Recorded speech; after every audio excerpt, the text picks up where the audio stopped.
Hi, I'm Kevin from D-Tools, and in this video, I'll provide an introduction to business analytics. We'll get started with an overview of business analytics reports. Then I'll provide a demo of some reports for sales, and then we'll take a look at reports for your operations team. And we'll wrap up today by taking a look at homepage analytics, where you can choose reports that are important to you that load in your D-Tools SI homepage. We'll start with reports for sales, where we can look at things like leads and prospects, as well as track a sales pipeline and even look at projected profit on our projects. Let's take a look. So here we are at our D-Tools SI homepage. I'm going to go ahead and click on Business Analytics here to take us to the Analytics window. I'd like to just provide a quick overview. Notice that in the left pane here, we have a list of different types of reports. Some reports are based on client information. Some reports are based on project information. Other reports for change orders, service plans, tasks. A couple of things are noteworthy though. Notice there's a type for project item. And the difference between project and project item is that reports for projects are more like the data you see in the Project Explorer view, whereas project items really gives you access to every item across every project in your SI database. The same goes for purchase orders versus purchase order items.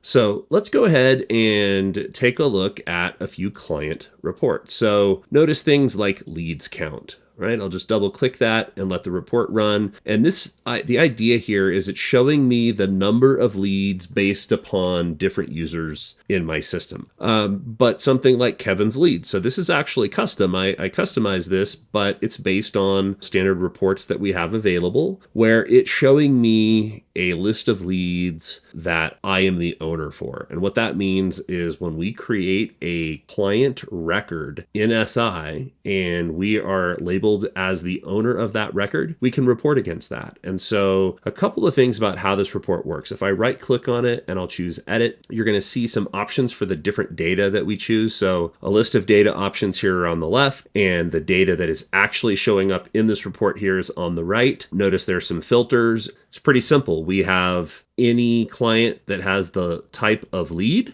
and where the owner is Kevin, and that it is not marked as inactive. That's the only thing we're filtering out. So that gives us this list of leads. We can also look at things like prospects. And the difference between a lead and a prospect is a lead is just a client record. As soon as we create a project or a service order that we're trying to sell, a client becomes a prospect as we head towards them becoming a full client where we've actually sold them some work. We can even look at things like project reports. How about Kevin's won projects? What does this refer to? Well, if I go to the filters, it shows us that it's projects that are not archived, that have been updated in the last 90 days. And the approved setting is true. So these are approved projects, basically in contract jobs that have been modified in the last 90 days. And you'll notice there's a lot of built-in reports that you can use, and it's very easy to create your own.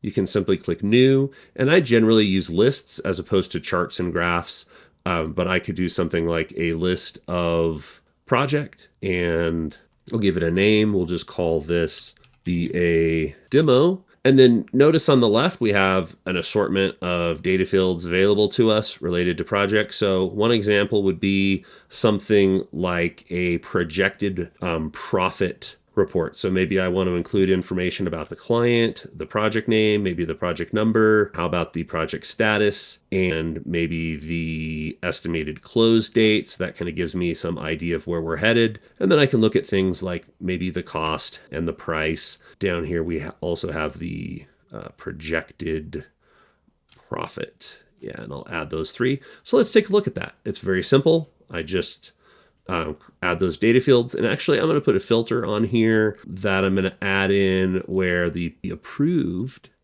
is equal to false. So this would be projecting profit on projects that have not been approved and that are also not archived. And that would assume that maybe projects that are lost, we would archive them and it would filter them out of the report. So you can see this nice list of projects. You can see cost, you can see price of the job, and then you can see projected profit. Next, we'll take a look at some reports for operations, including things like lists of approved projects so that as an operations manager, you can see projects that have come over from the sales team and are now approved for execution. Even things like tracking projects by status or purchase order tracking, and even your daily or weekly tasking of projects and service orders. Now, we won't look at each one of these today, but I wanted you to be aware that there are extensive reporting capabilities available to you, and you should explore them to get the most out of the software. Okay, we're back here in Business Analytics. Let's take a look at reports that might be useful for operations. I'm thinking the new approved projects. Let's take a look at that. So notice we see some project information, client, project name, project number, the close date, some pricing info. Let's take a look at the filters. So in this report, we're looking at projects that are not archived, where the status is set to approved, as well as the approved field is equal to true. Now, the reason for that is that when a project gets approved and it's marked approved, the status in my system automatically changes to approved. So this would limit this report to only showing projects that were recently approved, that had not moved to a status that might reflect work had commenced. Okay, let's consider one more report that might be useful for operations. How about a purchase order report such as open POs? So notice we get a list of POs. We can see the PO number, the date the PO was created. We can see that the POs have a status, most of which are issued, some are partially received, and some various other information. Let's look at the filters. Yeah, so we're currently looking at POs that have been updated in the last 12 months, as well as those that have a status that includes both issued and partially received. So this will be any POs that are not marked as draft, and as well as POs that are not fully received or canceled, right? So active open POs.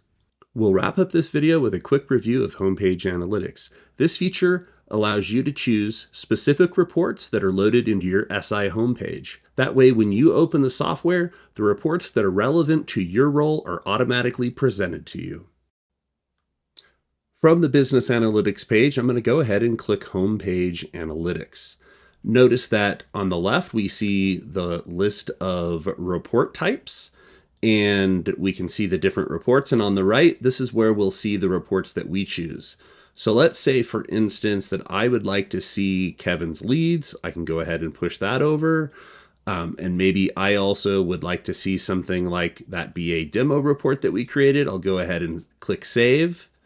And then now let me close out of this window and notice immediately my homepage has these two reports that I chose. Each time I open the software, instead of loading the default SI homepage, I will now see my reports.